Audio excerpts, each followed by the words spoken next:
What's the thing that scares you the most? Confined spaces and blood particles in the air, the dark, that coral thing that's been staring at me since I came in here. Chris, I'm scared to death.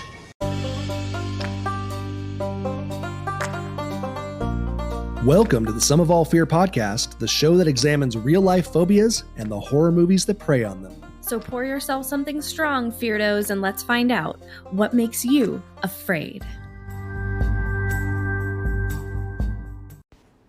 Whatever, doesn't matter. I think it's fine. I'll stay farther away from it this time. Because I'm not very loud. You need to be louder. I'm not very loud. You say that you listen to our feedback, and a lot of the feedback has been that I am too damn loud and you're too damn quiet. So and is the rent too damn high? And the rent is too damn high. Too damn high. We're back. Hi, everybody. Howdy, weirdos. Hi. Can you believe we're already on episode number 5? Man, we are halfway there and living on a prayer. Yeah, and I'm not sure, but I'm pretty sure this makes us podcasting experts now. I think so. I'm pretty sure like 5 episodes is that's the point where you become an expert at this. No. Are you sure? Yeah. All right, I'm pretty sure. No, we need to get better at this. We need to get better at this. We need to do like 105 of these. But once again, anyone who has checked us out, we're super happy you've been listening. Thank you. We just hit 100 downloads like a week ago. Yay. And we're already almost at 200. That's crazy. So we've jumped up a lot, which is again, cool. No one has been like, these dickheads suck. I mean, it's coming. Don't worry your pretty little head. Like, we are on social media and we're putting ourselves out there. We're gonna get blasted soon. I'm waiting for it. I'm feeling very vulnerable to being blasted. I don't even want to start. There's enough things that are going to be sexual innuendos in this episode. This episode is ripe. That we episode is so ripe. We had all the boring holes last episode. We don't need to get into it yet. There might be family listening and people that that we don't want to know that we're complete and utter crude, like creeps. So anyways, that's pretty cool. We have a lot of people listening all of a sudden, which is fun. I mean, comparatively. So that's good. We're moving in the right direction. And we want your feedback, guys. Like we said, we would love for you to comment on our Some of All Fear podcast Facebook page. Also our Some of All Fear pod Twitter at Some of All Fear pod. And also, if you've been listening, please go to your podcast channels and give us a rating and a quick review. A few of you guys have done that already, and that's super, super awesome. And that pushes our podcast out into the world a little bit more. And so helpful. Moves us up the whatever the chain is. But I'm glad we're back. I'm excited. I'm not nearly as depressed. No, this episode was wildly fun to prepare for. Yeah, a lot better. I've recovered a bit from the Fear of Pain episode. Have you recovered yet? I have recovered, I think. I'm ready to be beyond it, and I'm fully immersed in the world of chickens. Fully immersed in the world of chickens. Fully immersed in the world of chickens. Which we are going to be up to our neck in chickens. Up to our chicken necks in chicken. And I have a confession to make about the last episode too. I think I might have been a tad bit drunk by the end. No. Yeah, a little bit. What? By the end of the episode. No. And I'm pretty sure that I was rambling quite a bit. No. And I also am pretty certain that some of my philosophical conclusions were not very logically sound. What? On martyrs. No. So, what are you gonna do? What are you gonna do? It's my favorite voice ever. What's that? Big Mouth? Yeah. Big Mouth is hilarious. I love that show. Nick Kroll is fantastic. It's the kind of almost retired hormone monster that one of the kids gets stuck with. Yeah, it's fantastic. And the other hormone monster sounds like what? Oh, what was it? I can't remember. You. What did I do? Was it like this? Yes. It's like, hey man, hey, put that thing away, bud. Don't put that out right here. So one of them was like that, and then one of them was just kind of like, whatever. What are you gonna do? I make her do that voice all the time, especially in bed. She smells good. By the hand. So the booze got me through last episode.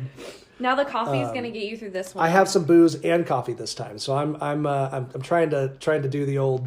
I guess it's kind of like a speedball. I don't know. It's coffee and whiskey. You called it a poor man's Four Loko. A poor man's Four Loko.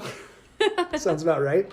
But this week, I'm drinking for joy and not for sorrow. Drink for joy! So very happy. Cheers. Because we have fear of chickens, which is gonna be a fun. It's a fun topic. It's really. I'm really quite excited about our fascinating. movies today, and our too. movies were really fun. I'm not gonna lie, I had a lot of fun with this one and kind of exploring the psychology behind it and some personal experiences that we found out that were very close hand. Yeah, some family experiences. What's interesting about this too, and I want to say that I want to give a little disclaimer too. We're gonna poke some fun at phobias and some of this stuff off and on. If you really suffer from this phobia, we are in no way disparaging the fear that you go through when you are dealing with this phobia. But some of these are definitely more lighthearted than for us, talking about them than others. So right. And as he talks about that, I sent him a video clip from an old episode of Maury where a woman with the fear of chickens came on to Maury, and all Maury did was just inundate her with pictures and sounds of chickens, and she was visibly shaking. Horrible. It was horrible. And just Maury Povich is a dick. I'm going to say that right now. I'm going to put my foot down and say that Maury Povich is a dick. Watching that episode was terrible. Yeah, so we are in no way, making light of someone's true struggles. We do encourage you to seek professional help. We are in no way trying to be professionals on this show. We're just really trying to explore all sides of things. And this one tends to be a little bit easier on us, at least than the fear of pain. Than pain was. So maybe it's because pain was so intense. I don't know. I don't want to discount anybody. I think we're going to make history today too.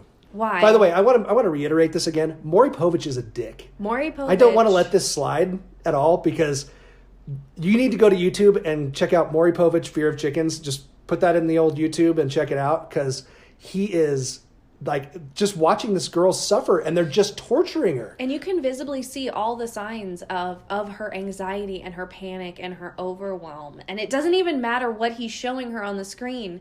To me, it just matters her reaction. Like if someone has that kind of a reaction, don't do that. That is intense. That needs to be. Don't be a dick, Maury. That needs to be really. We know processed. she got paid. We know she got paid. I'm sure to be on the show, but that needs to I don't think she had any idea what she was going to experience. No. I'm pretty sure they hid that they were going to inundate her with frickin' chickens. That needs to be cool. done in a very safe manner, not in the way that he did it. So yeah, Maury Povich is a dick. That's all I want. That's all I want this to. I just want you guys to walk not away. A therapist. Yeah, with that axiom. Maury Povich is a dick.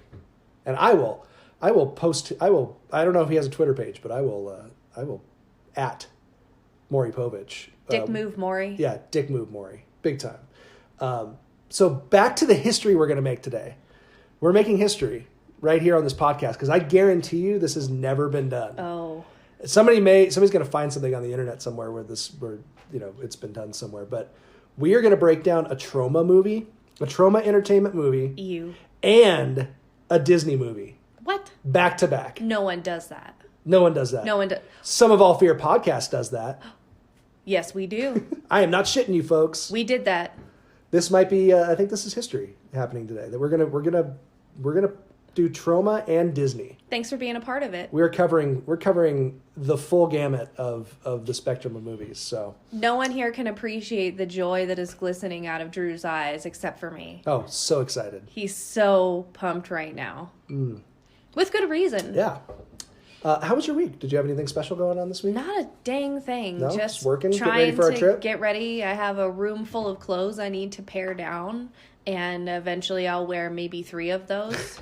Yeah, we're going. Pieces. As we mentioned, we're going to New Orleans, Woo! which we're excited about next week. So that'll be cool. I'm excited about that. I'm very excited. I'm very sad about leaving Atlas. Oh, we have a dog. Our dog Atlas gets to get left with a very nice man that's gonna take very good care of her. Yeah. He Well, runs a private boarding company, so I'm very appreciative. She'll be in good hands, but it makes me miss them. I know the boys are in good hands because they're with mom. They'll be with mom, and they'll be good.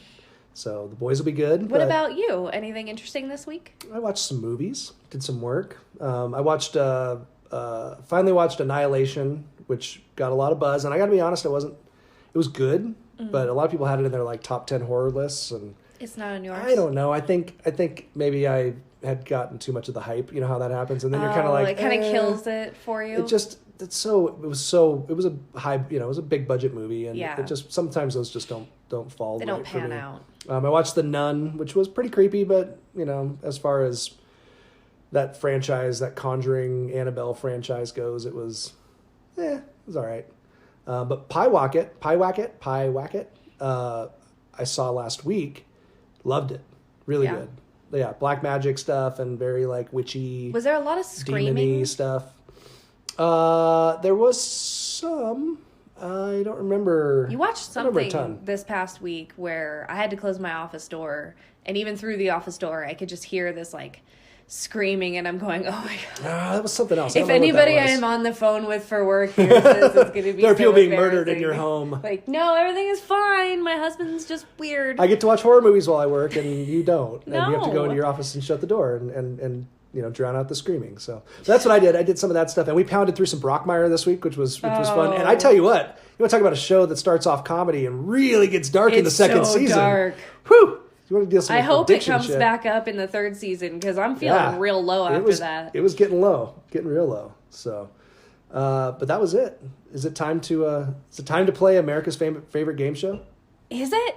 Now's time for the only phobia-based trivia game known to man.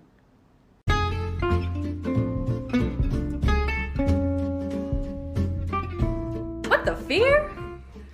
You say it now. What the fear? There you go. Okay, you have to say it like that. That's right, folks. It's time again for What the Fear. Yeah. You know something I noticed after writing this week's What the Fear? That I will be humiliated further every time that you find a new phobia? I get so much joy in that, yes. But no, that What the Fear is WTF?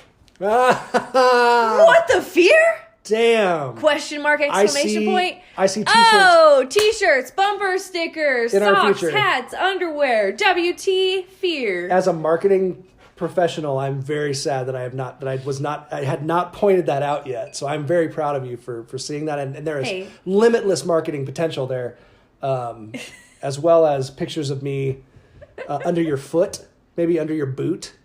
Or a heel. Under your heel. Yeah, very dominatrix-like. As you humiliate me further in this game show that you have. Maybe like rubbing your face in a book of phobias. Yeah. Oh, yeah. There you go. What a dick. That would be so much fun. I like it. All right, let's get this shit over with. Okay, let's do this. Okay, ready? I am ready. A taxophobia. A taxophobia. Spell it for me. ATAXO phobia. A taxophobia. A taxophobia. The fear of clocks. Nope. One more try? No. No, okay. Nope, that was it. That was my guess. Okay. I'm not going to get any better than that one. It will only go down from that. It's not anything having to do with taxidermy, is it? No. No, that would be too obvious. Mm-hmm. No, it's the fear. No, I've noticed they don't do anything obvious with these. No, most it's not of these obvious. It's very... stupid freaking Greek words and phobias. One of these days I'm going to put an obvious one in there and it's totally going to psych you out. I'm going to have so much joy in that too, but... It'll be one that we've already covered on the show and I'll still get it wrong. All right, what is it? What's a taxophobia? The fear of disorder or untidiness. Now, this takes it up a notch from obsessive compulsive disorder, where it becomes very specific fears of untidiness. And for instance, David Beckham of $1 Million Foot fame $1 Million Foot? has this extreme version of this obsessive compulsive phobia. He rearranges soda cans compulsively in the fridge. He hides brochures in hotel rooms because he has to see a certain level of tidiness, or else he becomes uncomfortable. So if there's brochures like on the table, like for right. you to look at, No, and has observe, to be he has to be clear. completely cleared It has off. to be. It has to be. I bet you to he his has somebody. I bet you he has specifications. somebody come in and do all that before he gets there. If it drives him that crazy, because I think he's so. all rich and shit. He also coordinates his closet by color very meticulously. So really, So it goes beyond just normal OCD as a clinician, behavior. I would have to really assess him myself to know if it's more obsessive compulsive or now this kind of like a fear of things being untidy. But it's pretty interesting in the article that I read. But there might be a distinction between those two. Yeah. So I'm gonna have to look more into that. All right, 0 for 1. Okay, 0 for 1. 0 for 1 yet again. 0 for 1 again. This one is super hard. Okay. I might mess this one up so bad. Oh, the actual pronunciation of it? Yeah. Okay, are you ready? Yeah. Okay. Katsaridophobia. Katsaridophobia. Katsaridophobia. Spell Katsaridophobia. that. I may be butchering this pronunciation. It's Katsarida phobia. Katsaridophobia. Katsaridophobia. Diphobia. Katsaridophobia? Or Katsaridophobia? Or Katsaridophobia? Katsaridophobia. Maybe I put the wrong emphasis It's on the wrong syllable. That happens a lot with these phobias, I think. I'm going to say the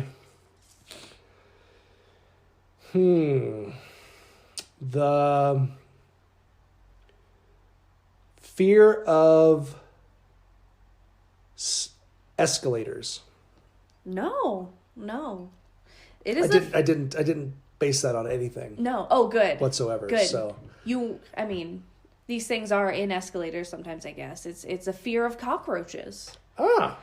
And yeah, right? Well, I mean, cockroaches are pretty freaking creepy. They're gnarly. And when we go to Louisiana, you guys are going to see the nar-narest. The biggest of all of the cockroaches? Yeah, I bet a cockroach and a nutria rat will like battle at some point while we're in. Is that a rodent Louisiana. of unusual size? Yes, it is an R. Is that an ROUS? ROUS. Nutria-rats are ROUSs. Oh. I don't believe they exist. Okay, yeah. We're gonna go to Girard Park and I'll show you some things that can't be unseen.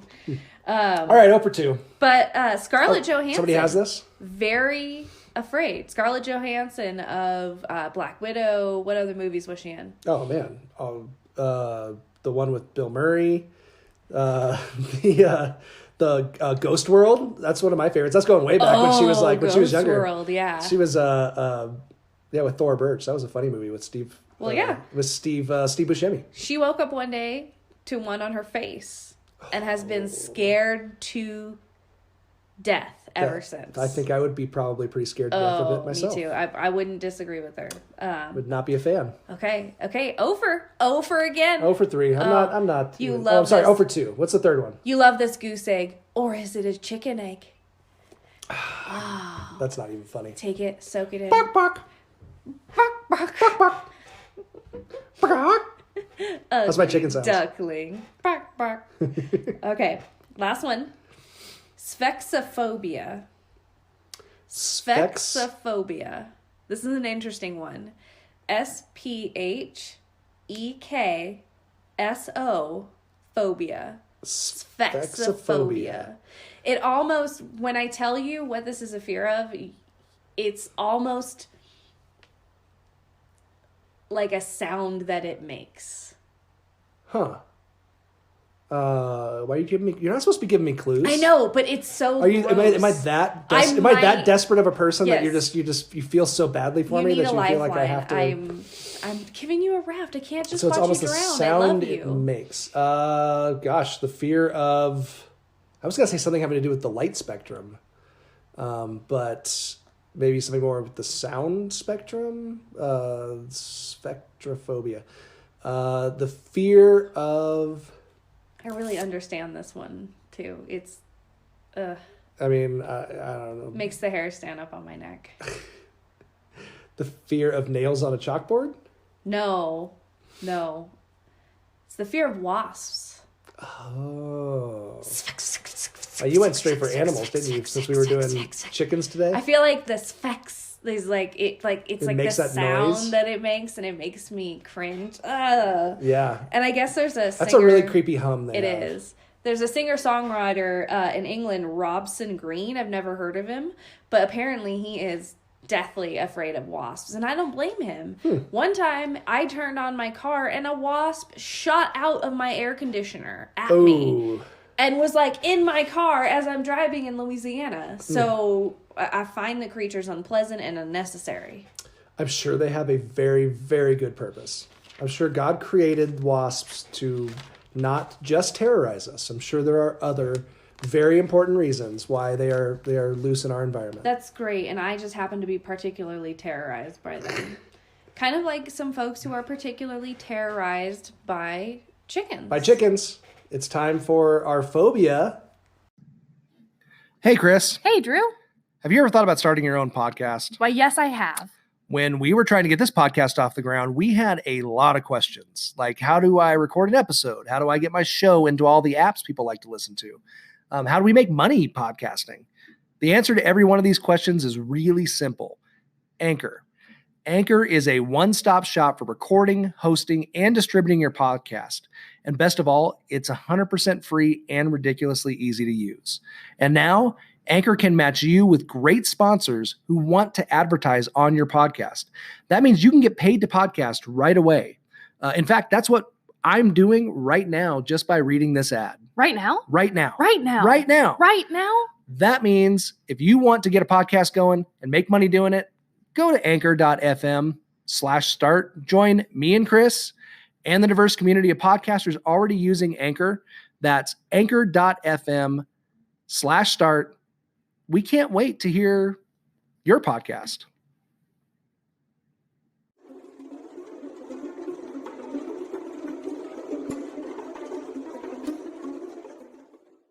Alektorophobia. Alektorophobia. Alektorophobia. It comes from the Greek elekteros, which means cock. Oh, he's been waiting for that all day, y'all. Or rooster. I suppose you could say rooster. It means rooster. One of the definitions, though, I saw actually did say that it did say cock first, and then said rooster. But there's a lot of cock jokes we can make in this episode, which we will probably because we're well behaved. We are definitely never going to make any of those sophomoric type humor jokes throughout the rest of this podcast. Are not us. Never. No. Nay. So it's the fear of chickens, right? And so I'm guessing roosters are kind of thrown into that as well. They're foul. They are foul, and there's a lot of puns we can make too. So many. Gosh, It is ripe for puns. I can't even think of any right now. There's some excellent ones. We said that one last time. We said foul and excellent last time. We really needed to step up our game this time. Damn it! We ended the episode. Prepare. We ended the episode last time with those, and I felt like we really should have brought the pun game up. But whatever. Let's talk about this phobia. Tell me about the fear of chickens a little bit. So, again, it's a specific phobia. It's not a common one. And it's often associated with a traumatic firsthand or a secondhand experience. So seeing something traumatic, hearing about something traumatic, our brains have such vivid imaginations and such potential when it comes to creating memories on its own, that this fear can kind of come about without ever having a real interaction with a chicken that's negative. So I could watch Peter Griffin getting his ass beat by the chicken mascot in Family Guy, and that might trigger me to have if for some reason that hit you particularly hard and you feared that one day you might have an 8-minute long fight across the world. Yeah, across the entire world. I think they did. I'm pretty sure. Then that could possibly happen. That could trigger. Yeah. So it's not just it doesn't have to be triggered necessarily by an experience, is what you're saying. So it could be triggered by just seeing something, or just having something that or just being kind of creeped out by chickens in general.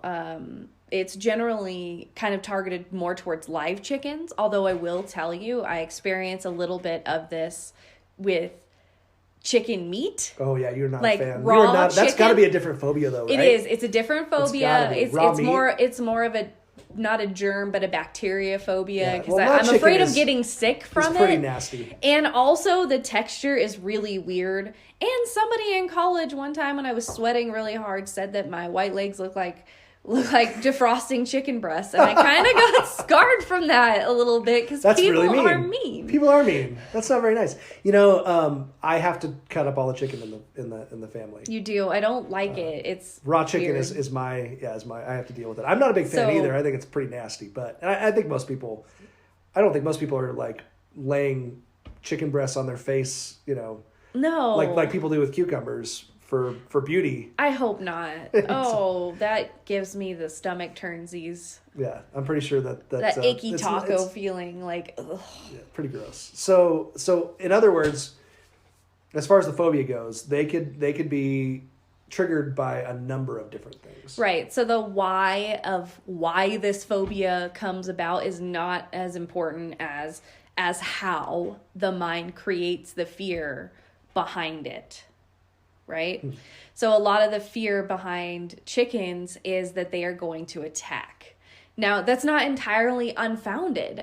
Chickens are flock creatures. They have an established pecking hierarchy. Chickens are giant assholes. They're kind of assholes. Yeah, they're assholes. They feel empathy for other members of their flock, which means they are likely also to feel the opposite of empathy, which is apathy, right?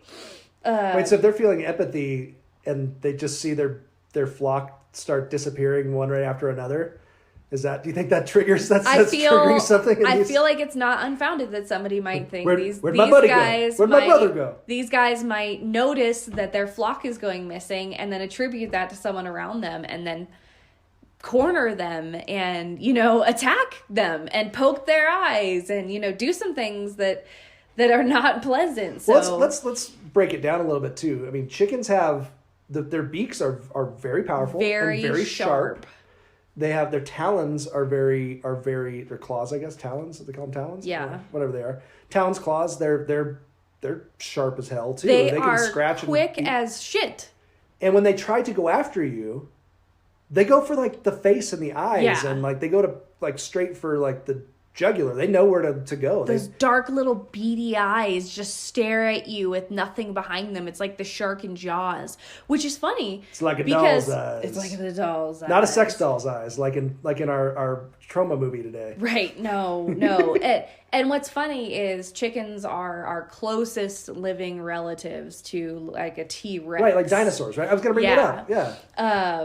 Another thing I wanted to note that's weird about roosters that makes them gross, or not roosters, just chickens in general, that makes them gross and kind of give that disgusting factor is the dangly thing on a rooster is called a wattle. The wattle, yeah.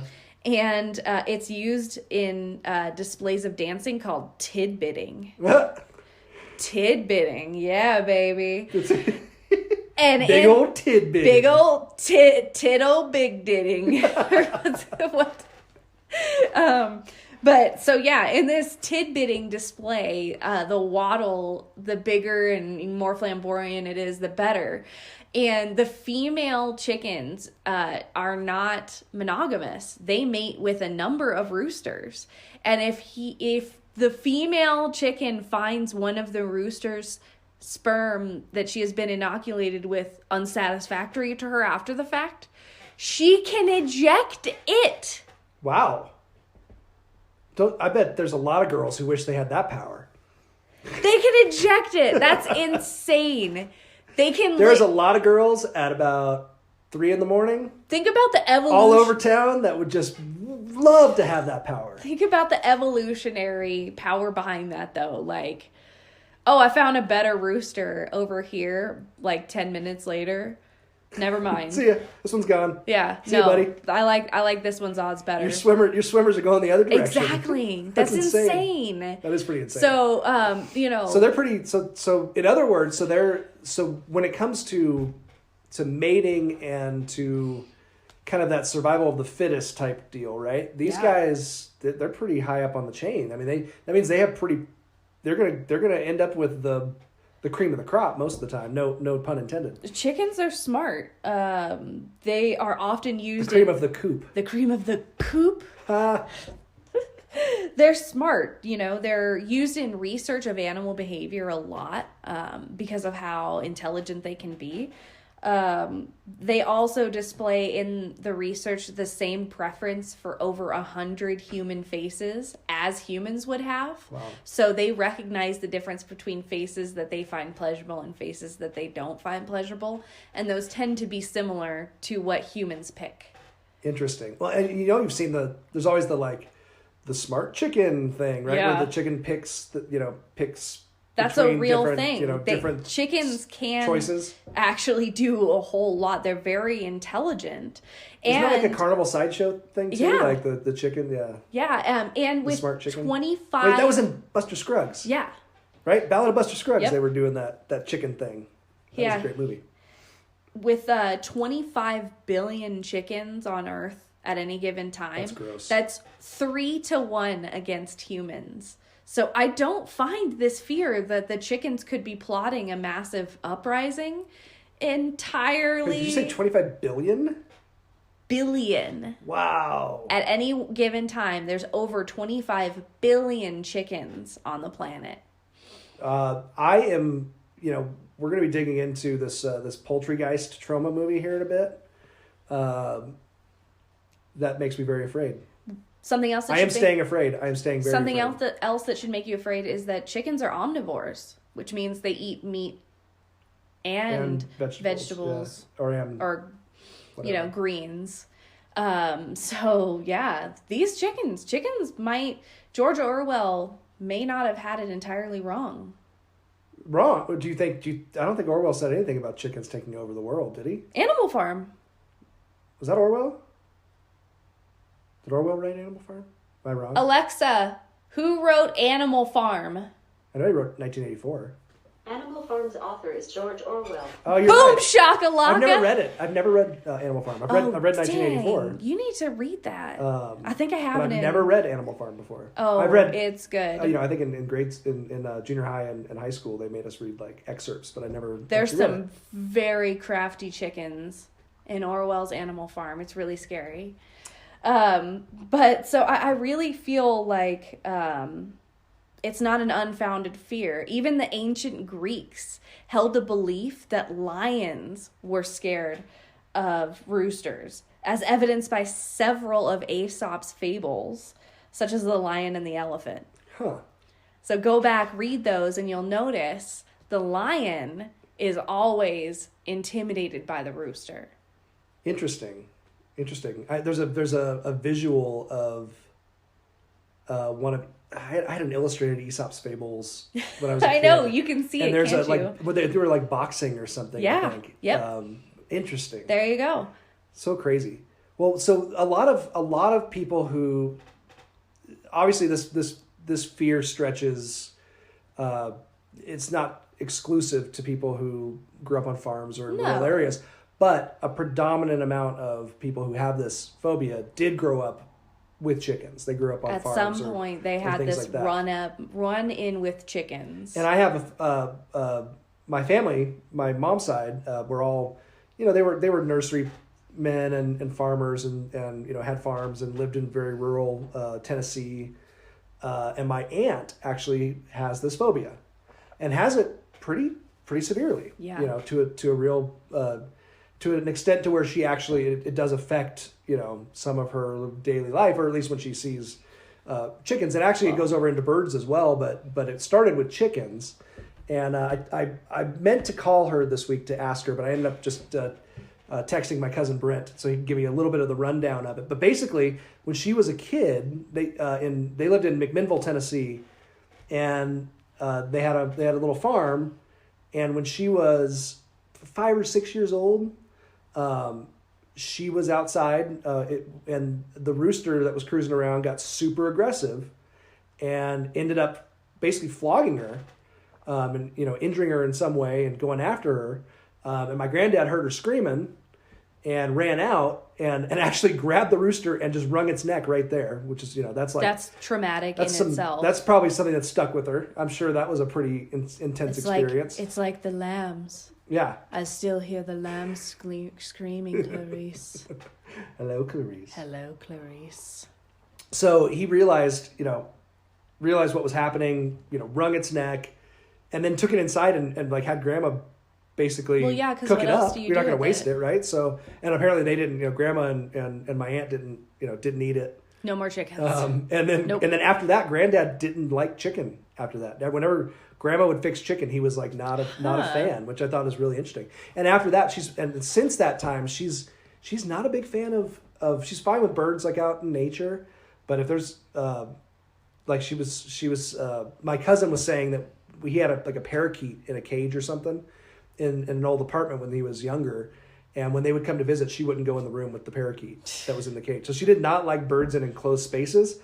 And I guess when she went and saw The Birds, the Alfred Hitchcock movie, The Birds, it seriously traumatized her. Oh, it scarred her. Considers it like the scariest movie she's ever seen. Oh. So she legitimately, like when she sees chickens, or roosters, has a major reaction to it, full on anxiety and panic attack mode. But what's really funny about that too is, I guess when my mom was younger, my mom's the younger sister, her sister used to call her Little Piggy. So mean. So mean and piss her off. And so now as older adults, my mom sends her chicken stuff every year for Christmas. And she sends my mom pig stuff every year. Like the gaudiest This is stuff the back too. Yeah, it's terrible. It's like the craftiest, like the stuff, yeah. Like I think my aunt has it's the thrift store stuff. She has no, it's not thrift store. No, this is like some of this stuff's expensive. No, it's the stuff that you will see at the thrift store eventually. Eventually, yeah. That's what I'm saying. I swear, I think she sent my aunt like a 2-foot tall rooster one time. That's just like this big old ceramic rooster. And so her house is all full of chickens. And that's pretty neat. Now, which is pretty funny. So apparently the image of them doesn't frighten her enough to not keep them in the house. No, so it's not that intense of a fear. But if she's in the room with a live one, she's going to be very uncomfortable, and a lot of stuff's going to go on through her head. And, big time. And I would love to know what specifically goes on in her mind when she's in the room, with them. What is it that she's thinking that causes these fear reactions to happen? So, and with folks who struggle with this, one thing that they've noted is hypnotherapy to kind of uncover the cause and the suggestions for give suggestions for overcoming the fear. Also, any mindfulness-based practices. Something else called neuro-linguistic programming, which is basically the basis of it is that an individual creates words and that language is what gives things meaning. And related to that phobia, there is a language. And so that language increases patterns in the brain of firing that are associated with fear. And kind of like the idea that fear worsens fear. So fear begets fear. It kind of intensifies itself. Like we saw that poor girl on Maury Povich. Yes. Just getting continuous. It just escalated. They started out by like talking about chickens and she was getting nervous, right? And then they started showing chickens up on the like screens and like are making fun of her basically. It's really sad. And she's getting more and more and more like you can just see her anxiety exploding. And then they start just piping in chicken noises over the loudspeaker. I'm like, what the hell's going on here? Gradually and with her consent and, with her knowledge. This was not immersion therapy. And practices this where was, she can... let's make her get as freaked out as possible. And given her practices where she can ground herself somewhere, in the moment where she can keep herself safe. That's how you truly work through these things, not... never accept a Maury invite, I feel, is the lesson. Is Maury even around anymore? Is he still a show? I don't know. Doesn't somebody always see him in New York? That was on How I Met Your Mother. Yeah, they always see him everywhere in New York. Yeah, he was like that was the one that they were like everybody sees Maury Povich. Everybody. Yeah. Because Maury Povich is a dick. If we've learned anything about this phobia, okay, we've learned a couple of things. We've learned chickens are assholes. Chickens are assholes. And Maury Povich is a dick. Yeah. Would you say that's a pretty good summary? Agreed, yeah. Summarized well. Succinct. Is there anything else we need to know about this this chicken phobia? Just other than I'm really upset at myself that I didn't know that Orwell wrote Animal Farm. I feel so proud right now. I feel very I'm gonna buy you a inadequate. copy and put it on your bedside. I should read it. It's one of those books that's really always been good. like, oh, I need to read that. I need to reread it in my adult mind and not in. I must have been 12 when I read it. But yeah, it was one of those that they definitely required in like junior high. But I think when I read it, it was like one of those books that had just like a couple chapters or a chapter or two. And I remember reading just small parts of it. I never read the actual whole book. So, well, just some fun facts. Actress Shannon Elizabeth of American Pie sexiness fame. The American Pie masturbation scene. Yes, and German filmmaker Werner Herzog suffer from really bad electrophobia. But Werner Herzog actually uses chickens and roosters as a theme in a lot of his movies. Interesting. Have you seen any of his movies? I think I'm sure I have. Absolutely. I'm sure I have. I have not. I had to look them up and I still don't remember them. But I'm sure they're great. And they have chickens in them. What about Jim Harbaugh? Jim Harbaugh is a big one too. Where's he at now? Michigan State or coaching Michigan or one of those college football teams? I don't know. But he is like so crazy about chickens that he doesn't even want his players to eat chicken. What if he got invited to the Chick-fil-A Bowl?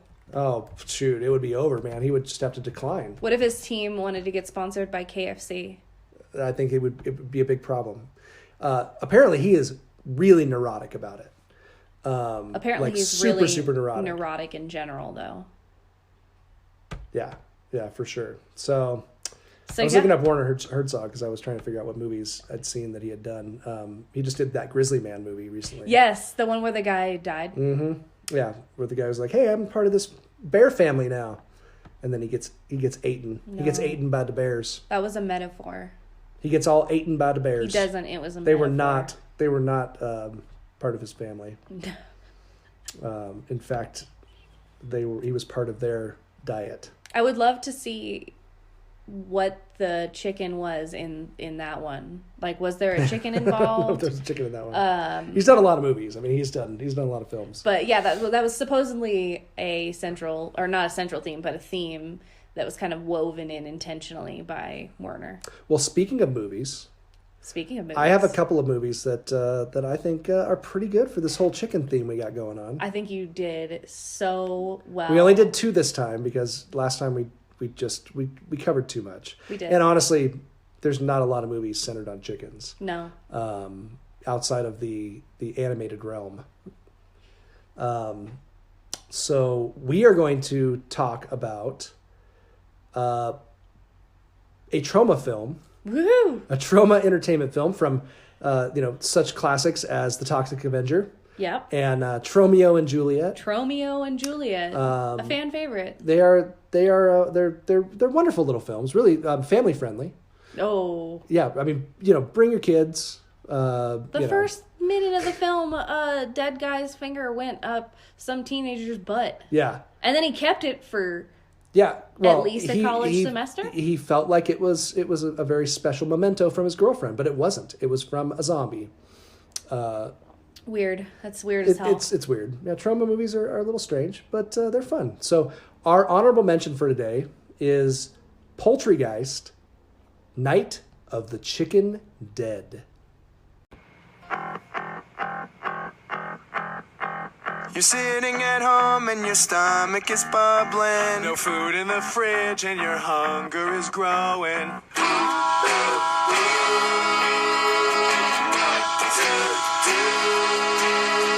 You hop in your car and head straight to get drive-through. Murder with fries described as fast food. You better run, 'cause it's a Poultrygeist. Love keeps killing it. It's Poultrygeist. Lots of killing. You'll be eaten alive by zombie chickens tonight.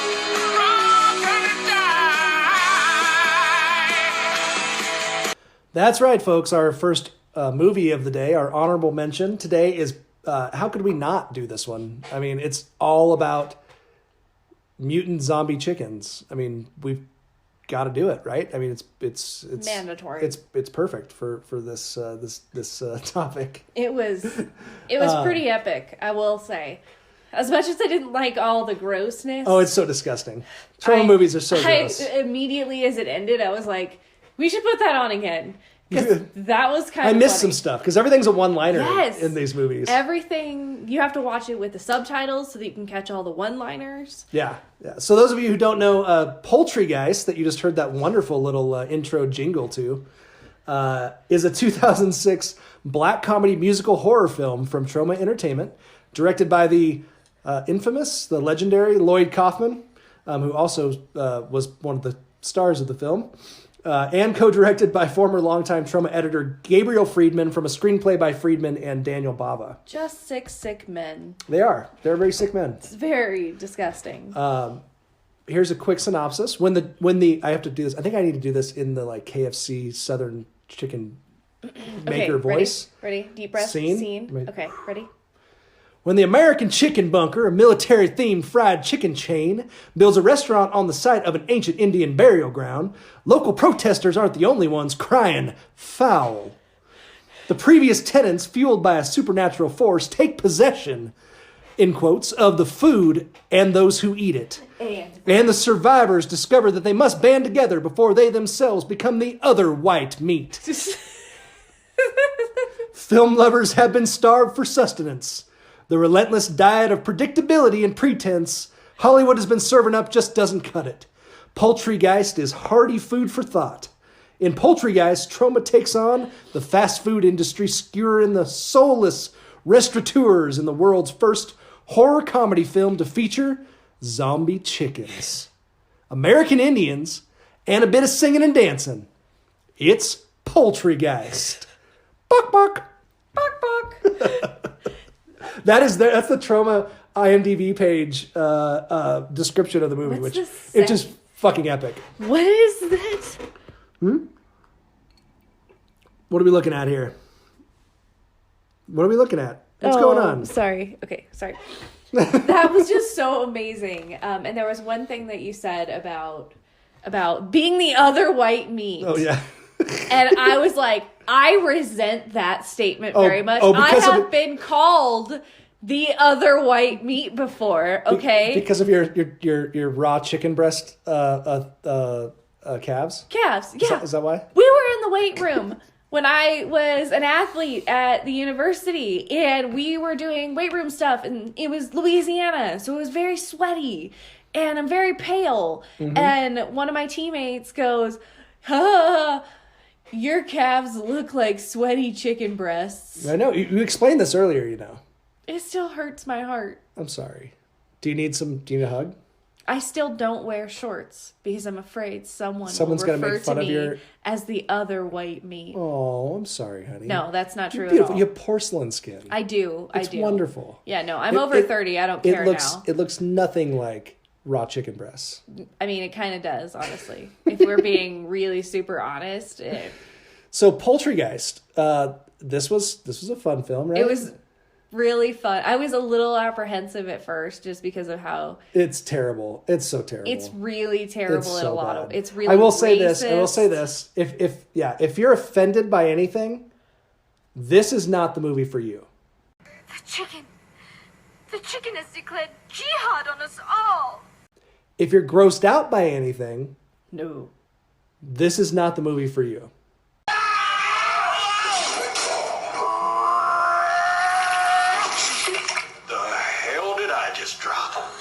No. However, if you just want to see every conceivable line crossed, no, you don't. It crosses every line. It does. It crosses every line, and the insanely over the top practical effects. It crosses every line and then fucks it. Honestly, yeah, it does. Yeah, it just right in the mouth. Cross every line and then fuck it. Fuck it in the raw everywhere. Chicken mouth, which was the worst part of the whole movie for me. That actually did happen. There was actual sex occurring between a person and a raw chicken, which seems to awaken in you some sort of very, very. It makes me so. He was licking it. I know it's fake. I know it's, but he was licking it the raw, and then he proceeded to sodomize it. Yeah. Oh yeah. And it was unpleasant to. I'm pretty sure that was the neck. senses. I'm pretty sure that was the neck hole. I don't know. I'm not sure. I don't know. Maybe not. I wasn't. Maybe looking, but just so bad. It's pretty bad. The thing I love about Troma movies though is their practical effects are so freaking hilarious. Bravo. They're so hilarious. I mean, they're not. I wouldn't go so far as to say they're good. I can appreciate the art behind trying to figure out those scenes. No, you said not the art. It's the shart. The shart. Yeah. Trauma movies are not art. They are shart. Trying to figure out the shart behind everything. So let me give you a quick rundown here. So we got this fast food chain. I'm crying. That's got they're basically like the KFC type fast food chain, and they're built on top of this ancient burial ground, and we've got this kid that starts working there because he had sex on the ancient burial ground and got ancient burial ground finger up his burial ground booty hole. True. And then his lady friend broke up with him, and then and later she turned they into reunited. And she turned into a lesbian, and she became a lesbian in college apparently. Because that's what happens in college. Yeah, that's what they say. By the way, if you want to literally go through, you could check mark. I wish Joe Bob Briggs would do Poultrygeist. Joe Bob, please because his list, do a list for Poultrygeist. just the list of like what types of foo and boobs and types of chicken zombie food. chicken zombie. I mean, just sodomy. It's just, it'd be insane. It'd be amazing. Broomstick So sodomy. Joe Bob, please cover Poultrygeist at some point. And that would also mean that I think Shudder needs to have a Troma section on their site because I think we all need that. Hashtag to Shudder. Ultimately, if you want them though, to have a Tromo portion. Troma portion. So the basics of it are the chicken gets possessed by the ancient alien eggs. And also contaminated, so that when the people come and they start eating the chicken, the pussy pimple bursting chicken that they look at and they go, and he calls them flavor pods. He calls them flavor pods. This is not chicken you should have been eating. I mean, they all turn into these mutant chicken zombie creatures that are pretty kind of badass. I kind of want to be one for Halloween, to be honest. They're really awesome. I kind of like the chicken. Yeah, the chicken zombies are pretty cool. That was part of the movie that I started to enjoy. The first part of it was like a musical. There was a lot. I don't know what happened. There was a lot of really explosive shitting scenes. Man. Troma's always really good about the damn chicken. They're just the gross factor is just so high in Troma movies. But there's a lot of chicken. There's a lot of chicken stuff throughout this whole movie. So this was definitely had to be an honorable mention. There's no doubt about it. And if you have a fear of chickens, you might want to steer away from this one because these are some pretty frightening chicken stuff going on. Can you make mention of the lead characters' names, please? Because I thought that was really hilarious. I don't have the lead characters' names. Carl Jr. Oh, you're talking about the Wendy. You're talking about the actual the names of the characters all, themselves in the movie. Restaurants. No. Carl Jr., I will pull that up here. Wendy. I'm really bad at this. Paco Bell. Wendy. Hummus. Denny. It's for Denny's. Hummus. Oh, Hamas. And she corrected them as hummus because this is Troma, man. They are literally going to whatever your race, religion, sexual orientation. It doesn't matter. Troma is going to not only offend you, but then reverse the car and run back over you. I believe in my definition. Yeah. Troma crosses the line and then comes back and fucks it. Yeah, it's pretty. And then shits on it, probably. Yes, there's a lot of shitting much. and vomit. Really there's a lot of vomiting. There's so much fluids. I'm really I'm not an emetophobe. We're not. I wouldn't say we're endorsing this movie, but It was really quite fitting in terms of being afraid of chickens. It was kind of a fun It's a chicken invasion. Of a chicken actually invading. Yeah, exactly. Literal zombie chickens taking over. So I would say if there was a movie that would excite your alektorophobia. This would not be one to watch. This would not be one. It would not. I mean, they're in a chicken restaurant. You know, you would really want to steer clear. There is raw chicken. There is cooked chicken. There's raw chicken. There's cooked chicken. There's zombie chicken. There's chicken fucking. There's chicken. There's twice fucked. There's chicken licking. Twice baked. There's chicken licking. Twice cheese. There's finger licking. It's pretty. I could really come up with a good slogan for that movie. You could. You should work on that. So we did our Troma movie, right? Now we're gonna go back. And now we're gonna soften things up because it is time, and we're gonna soften things up with honestly what I believe is one of the most creepy fucking Disney movies of all time.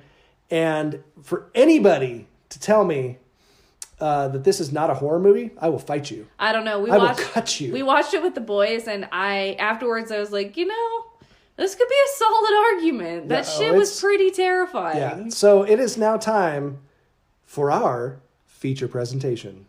And now our feature presentation. Remember how we spoke? Not to talk about us. This electrical marvel will make it possible for you to sleep again. We have to get you out of here.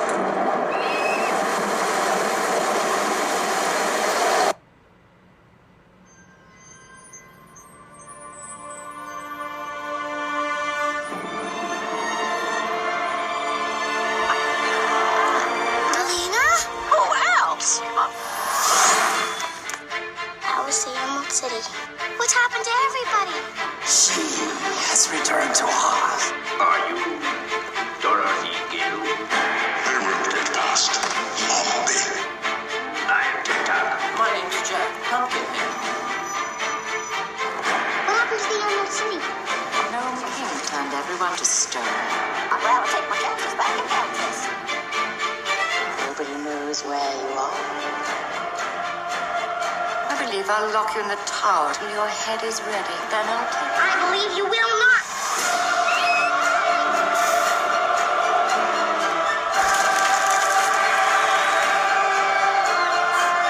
We're here with our army. She's more powerful than I thought.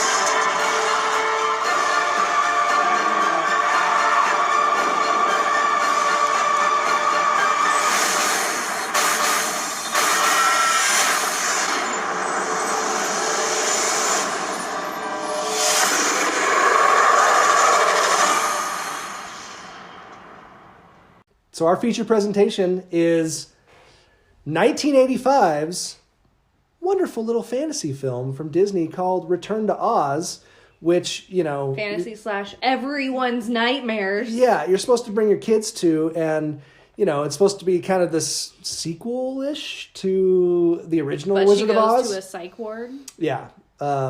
It's called a fantasy film. They say, oh, it's fantasy. I'm sorry, this is horror. It's fantasy horror. It's horror fantasy, whatever you want to call it, but it's a freaking horror movie. And this movie is the pure definition. And maybe it's just because I was born in 1981 and this movie was literally one of the first movies I remember seeing when I was about 5 years old. This is the definition of kinder trauma, okay? And you've maybe not heard that term before, but it's just a fun word to explain the movies that you saw as a kid that scared the living shit out of you. Yeah. Labyrinth. Labyrinth was yours? Yeah. That's a good Labyrinth. one too.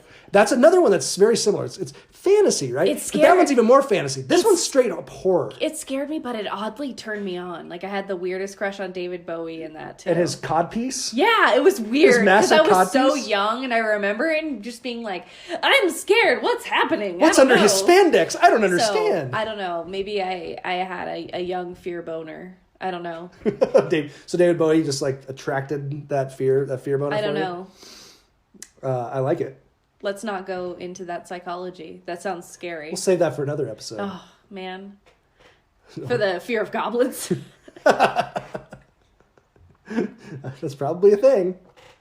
But this movie, right? Okay, if you haven't seen Return to Oz, first of all, I don't care what age you are, go track down this film and watch it. It is a really, really, really good movie. I have always had a soft spot in my heart for it, probably because of when I watched it, but it's a great film. It really is. It keeps you interested. It's way better. I mean, it's way better than, I wouldn't say it's way better than the original. That's a really weird thing to say, but because they're so different. They are. But it's much closer to L. Frank Baum's books, which anybody who's read, Lewis Carroll or Roald Dahl, dark as hell. A lot of those children's, quote unquote, children's authors, especially turn of the century and whatever, very dark. They had a lot of dark stuff involved. And granted, look at where the world was. There was a lot of stuff going on, but they are very dark and have some very dark and twisted things mixed into them. And Hollywood always sanitizes those things out. And Disney especially sanitizes a lot of those things out. But I'm telling you, they didn't for this one. Disney went double barrel shotgun right to the fucking temples. Right to the temples with this one. Because Return to Oz is, and honestly, like, it's a miracle that it even got made, because it went through the history behind it. It went through like two changing of the guards at Disney, and they kept working on it, and they kept working on it. It was expensive, and they kept, putting it off. And finally, Disney, I think whoever took over at Disney was like, yeah, this is way too dark. I don't like it. This isn't Disney. This isn't good. We need to, I think they were going to stop production or something. And then George Lucas actually was a friend of the director. Director, by the way, was Walter Murch. And Lucas was a friend of the director, and he came in and basically told Disney, like, hey, this has got my stamp of approval. If anything goes wrong, I will step in and direct the rest of it. Dang. And so they gave it the green light. Wow. And it did terribly in the box office. Well, obviously. So bad. It's terrifying. It did, I think it only did like $11 million or something in the box office. It was really bad. Because it wasn't, everybody wanted this sequel to Judy Garland. They wanted Judy Garland, right? But instead they got Fairuza Balk, who is, in my opinion, is amazing. I love her. I fell in love with her when I watched the movie then, and then fell in love with her more later on in The Craft, and even more in Waterboy, when she's talking about her she's talking about her she her showed boobies. my boobies, and I like them too. Mm-hmm. And she was also in American History X, which was another really great performance. Oh man, talk about a scarring movie. So Fairuza Balk as Dorothy was amazing, and she took so much shit for not being Judy Garland in Return to Oz, but that was not the character she played, and she honestly gave an incredible performance in the movie. I thought she was really, really so good. And then you have this guy Nicole Williamson, who was a very well what do you call it? Kind of an actor's actor, right? He was a Shakespearean guy over in London, did London theater, and was very well regarded. Although everything I've read about him was that he was kind of an asshole and one of those very cocky. An actor. So an actor. And then Jean March, who played the nurse and Mombi in this movie, was just creepy as hell. Like, she was the perfectly cast role. So anyways, and then the score also. The music in this movie is so creepy, and it's this great gothic score by David Shire, who's the same guy he's won tons of awards, but he was also the guy who did George Romero's Monkey Shines, which is a really cool movie as well. So with that out of the way, let me give you a really quick. Let's just break it down, because we watched it. We watched it with our boys. Yeah. Right. So we've got Dorothy. Right. She wakes up. It's supposed to be like 6 months after the end of the last movie. After the tornado. Right? After she came back and said, they're rebuilding. And she were there, and you were there, and you were there. Yeah. And she's still talking about Oz. And Auntie Em, wonderful old sweet Auntie Em and Uncle Henry, they're looking out for her best interests, but they think she's frickin' Looney Tunes. Because she's been talking about this other world. They don't know any better, and so they're trying to help her. and they see this ad in the paper with someone who can help with electricity. Yeah. And so they get on this horse and buggy, and they trot on into the city. To the creepiest fucking mental hospital on the planet. I don't think they're in the city. They're out in the country still, but they're out in this out backwoodsy but big old mental hospital. Yeah, to a very intimidating haunted place nowadays. To get Dorothy some electroshock therapy. This is not Disney.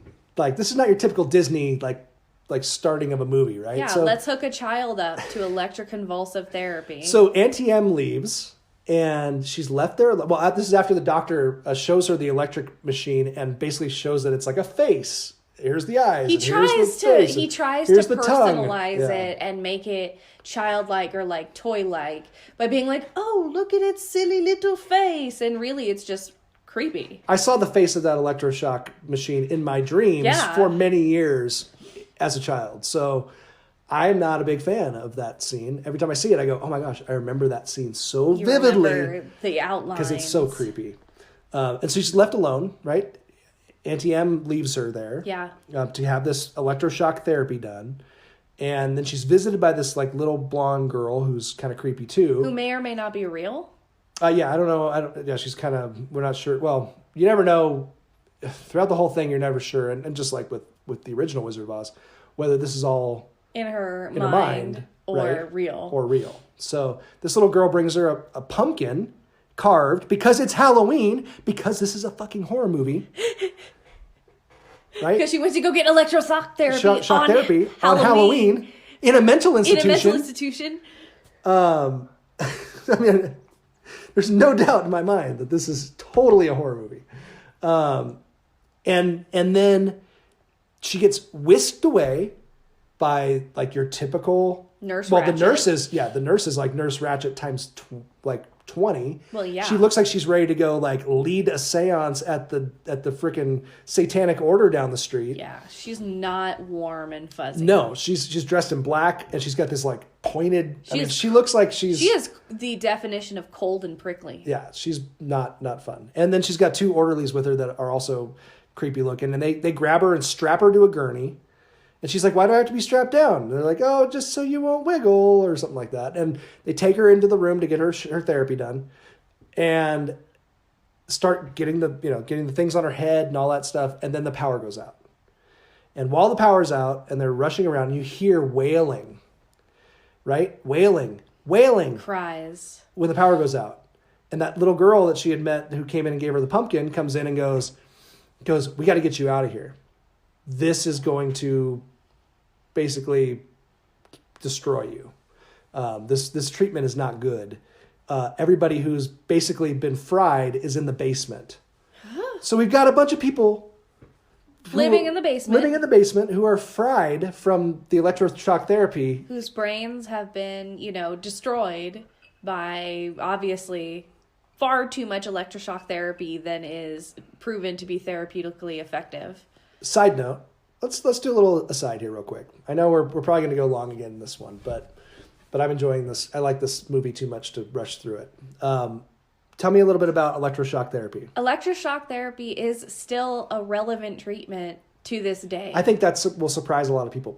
They still use electroshock therapy. Yeah, I mean it's so modified since back then. We're thinking of the antiquated form, kind of like sticking two paddles on temples and then like ratcheting up a thing. That's not how it is at all. It's very precise. It's targeted at specific areas of the brain in order to treat things like major depressive disorder that has been really, really resistant to treatment before. And it has been found effective. I mean, the brain is a mix of chemicals and hormones and electricity. Electrical impulses. So it makes sense that doing that at the right frequency or in the right area would have an impact on the brain's ability to produce more neurotransmitters or, whatever. But it is still a relevant treatment. But not the brain frying that Dorothy was about to experience, apparently. So the power goes out, and this little girl comes and gets Dorothy, unstraps her, and they take off. And they start running through, running outside.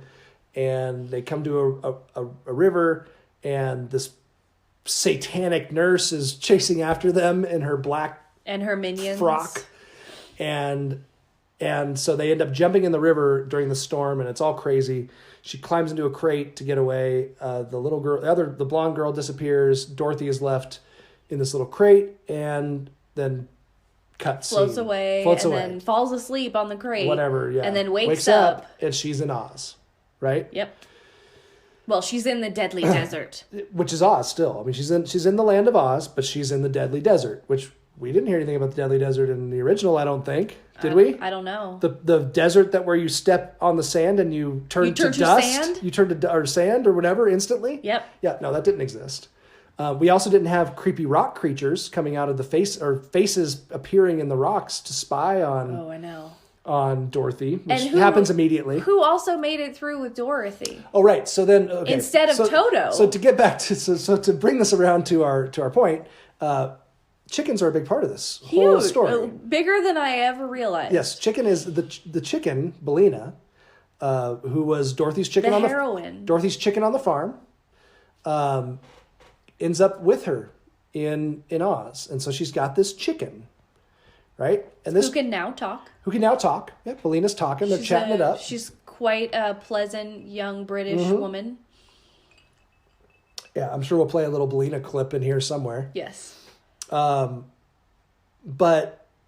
the first thing that the rocks do, right, or whatever this guy that's in charge of Oz now, right, this Gnome King, who is now ruling Oz, in this post-apocalyptic Oz, he sends out his little minions, and they can go into like different rocks and see what's going on throughout the whole kingdom, right? So they see Dorothy land, and then he goes back and reports back, and he goes, he basically goes. Well, so here's the clip.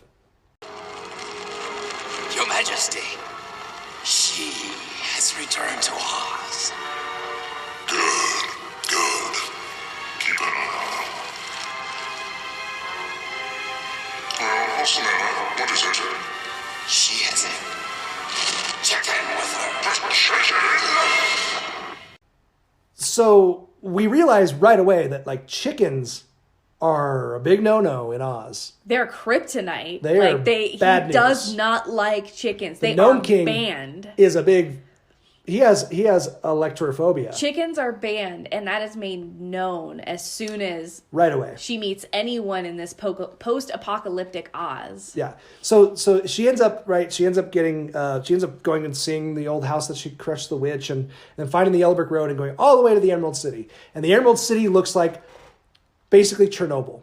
Wasteland. It is frightening. Headless statue. I mean, all the buildings are busted. It's post-apocalyptic as fuck. It is.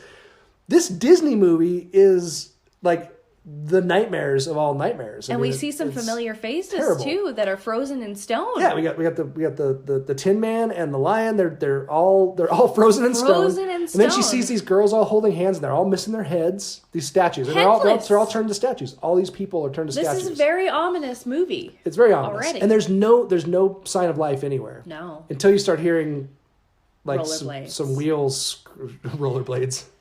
Which you know what rollerblades. They were big old wheels. Modified rollerblades. They come across these basically these freaks, these post-apocalyptic. Hold on, I had it written down here. So then they run into these psychotic mutant roller freaks. Which the wheelers is what they call them. They have wheels on all four appendages, and they skate everywhere like that, and they have these helmets with faces on the front. And the wheelers are basically Oz's version of some screwed up like Road Warriors gang. You have to come out sooner or later, and when you do, we'll tear you into little pieces and throw you in the deadly desert. I haven't done anything to you. Isn't that a stolen lunch pail in your hand? Isn't that a chicken in there with you? I mean, come on. will tear you into pieces and throw you into the desert. They're the flying monkeys. But They're the flying monkeys, but like, fucking, like, so much creepier. Did you notice, though, that the wheelers, 2 of them were the attendants that was with the nurse? But do you know what the wheelers look like? The gurney that she got wheeled out on. Oh, the creaky wheels. Uh-huh. Oh, man, that's good. I like that. Those that's are a personification of the gurney that strapped her down and wheeled her. That creaky sound as they're going down the hallway. So again, we're left with that. Is Dorothy just Looney Tunes and having these? That's not a real term. That's she has Is that really not a proper mental health term? No, what's going on is really did the lights not go out really, and she's having this delusion as a part of the electroconvulsive therapy. Right. Is she having that electroshock therapy going on? Yeah. And so is this what we're seeing instead of the lights going out and this other thing? Is this how it played out in her mind to her as she's receiving this treatment? Or did it really happen? Yeah. Yeah, there's so many things. I mean, but honestly, that's the same way that the original was too, right? I mean, the original was they did a really good job with it. Did the same thing, right? It was all, you know, the characters were all people from her family and all that kind of stuff. But this one takes it to a whole different level. And these wheelers also are the chicken. They're like, is that a chicken with you? Like, this is a problem. Yeah, that's not allowed. The chickens again come up. So these wheelers are working for this chick who is not cool. She's the nurse, but now she's like this princess. Yes, well, she was the madness. nurse. Yeah, she was the nurse in the mental facility. But now in Oz, she is Princess Mombi. Mombi is her name, and she is the one who rules. She's the Wicked Witch. She's basically the Wicked Witch, but she has to answer, and she has to answer to the Gnome King because he's the ultimate boss, right? To make a long movie short, before we break down every piece of it, the princess abducts Dorothy. Mm-hmm. There's a scene where the Mombi gets to switch her heads all the time and change her That's her look. superpower? That's like her superpower, is she takes off her head and wears other heads. That's why all the statues outside were missing their heads. Because she's got them all in cases. Again, this is such a fucking horror movie. Like, that's some serial killer shit. There's some crazy shit. Princess Mombi takes her head off and puts it in. There's a hall of heads that she shows to Dorothy. That's terrifying. And they all look at you. They're awake. When they're awake and they sleep. No. And she'll take her head off and put another one on, depending on her mood or whatever she wants to change her look. Or if she wants to keep a secret, she locks it behind a door. In a head that she doesn't want anybody to know about. And there's a scene where the headless body of Mombi is chasing Dorothy, and all the severed heads are looking at her, and I mean it's so fucking crazy. It's terrifying. It's really if they had that at Disney during Halloween, parents would flip their shit. Dude, would that not be the best Haunted Mansion? I would go. That would be, honestly, like, you could just do the Bring back Mombi. Bring back Mombi.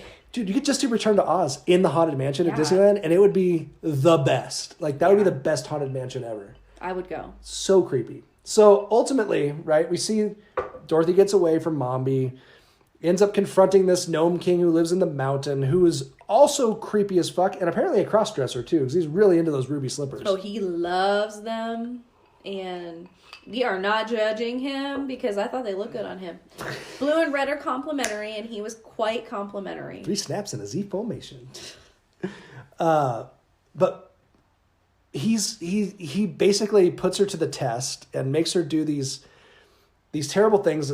All of her friends disappear, and then when she finally like beats his little test, he just gets pissed off and just starts eating her friends. Yeah, one by one. Like starts pulling them up in the air, dropping them into his mouth, right? But he fucks up because her little friend Jack Pumpkinhead, who I swear to you, he has got to be the basis for Jack Skellington in Tim Burton's It has films. to. It has to be connected somehow. I don't know how, but it's too similar. He's Played by lanky. Brian Henson, by the way, is Jack Pumpkinhead in Return to Oz, who's Jim Henson's son. Oh, that's which I thought was really interesting. Huh. But how could that not be Tim Burton's It has inspiration? to be. Oh, I wish Tim Burton would redo Return to Oz. Can you imagine that? Oh, dude. Ho. I Tim don't Burton know. and like M. Night Shyamalan.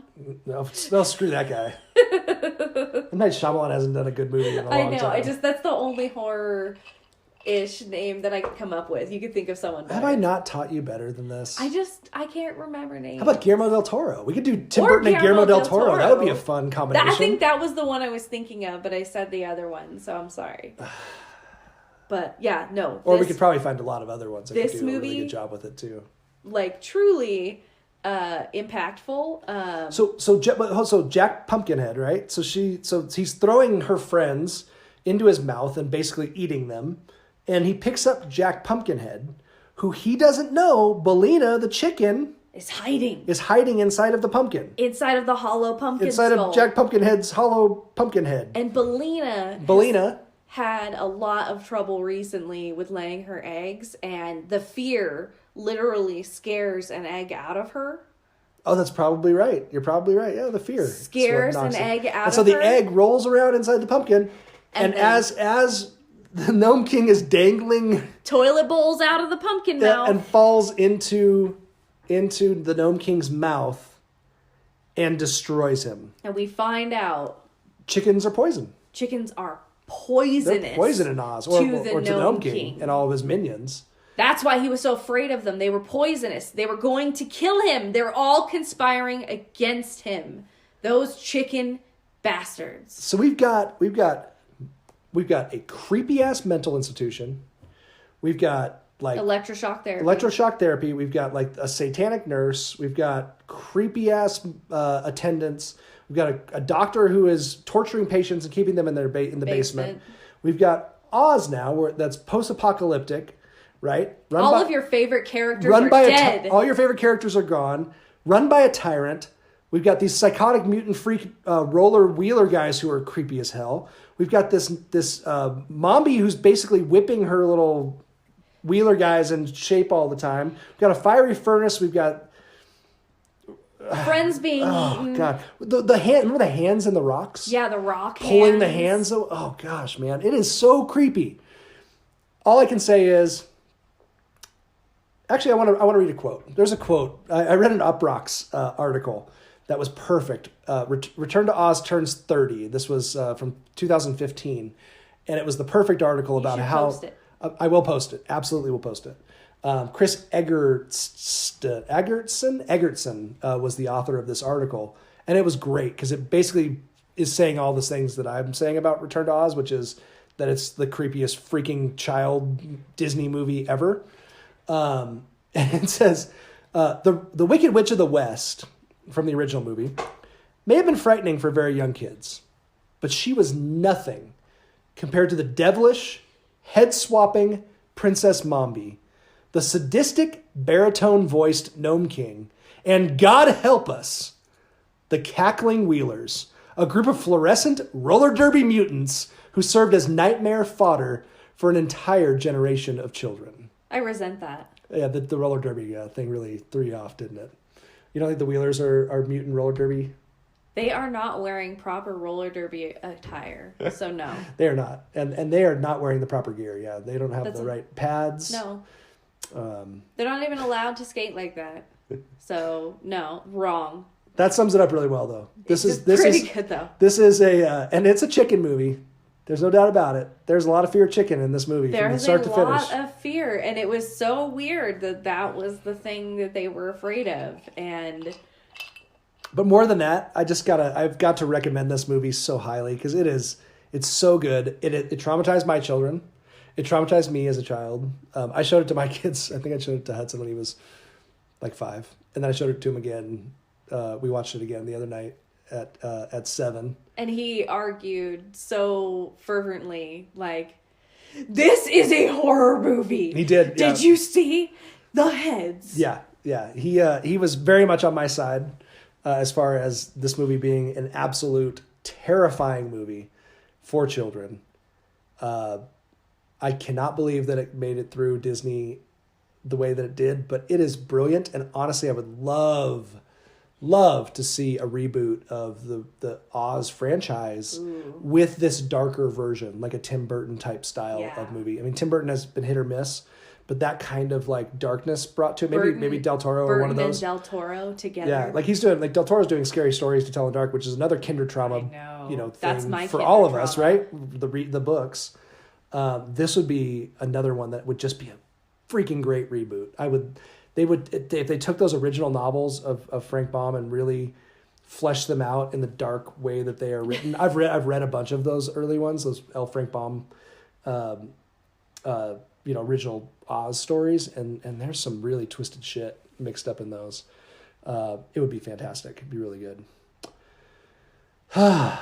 Return to Oz, man. That was really interesting. I love that movie. That was a really good one to I have a little bit of prepare passion. for. I have a little bit of passion. You're behind that one. very passionate for it. Yeah, a little more passion for Return to Oz than Poultrygeist. I was more passionate for Poultrygeist. What? It was just fun. Come on. I like Thanksgiving. Thanksgiving's another good one. Yeah, that's another foul movie. Yeah, I get into the foul play. Heading to New Orleans next week. Yay! So this week, or heading to New Orleans this week, because this will come out on Tuesday. So we're leaving tomorrow, actually. And we'll be gone for a week. So we were talking about skipping a week of podcasts. I don't think we're going to do that, though. I don't know. I haven't decided yet completely, and I don't think we've decided. But what we might do is maybe record something while we're in New Orleans. Yeah, maybe something geared off of the ABC track that we've been on so far. Yeah, we'll do something like a special episode that's not A through Z. Maybe it'll be something related to New Orleans. It will be a little lagniappe, a little something extra. Lagniappe. Is that a Louisiana word? Lagniappe, yes. I like it. So we haven't totally committed to it yet, because who knows what happens on vacation, but it's definitely a possibility. We got to come up with some movies to go with the thing. We have to watch those as well. So we do. We'll bring the laptop and we'll see. Maybe we'll put something together. We've got some long flights, so I think it'd be fun. We just need to do our research, and then we'll see. We'll see what we do. Man, that was fun. I really love that movie. You do. You're so passionate. So passionate. And thank you so much for all the information on Alektorophobia and the clinical stuff involved with that. I really enjoyed this episode. Yeah, this was a lot of fun to make with you. So I guess until next time. Until next time, stay afraid. Stay very afraid.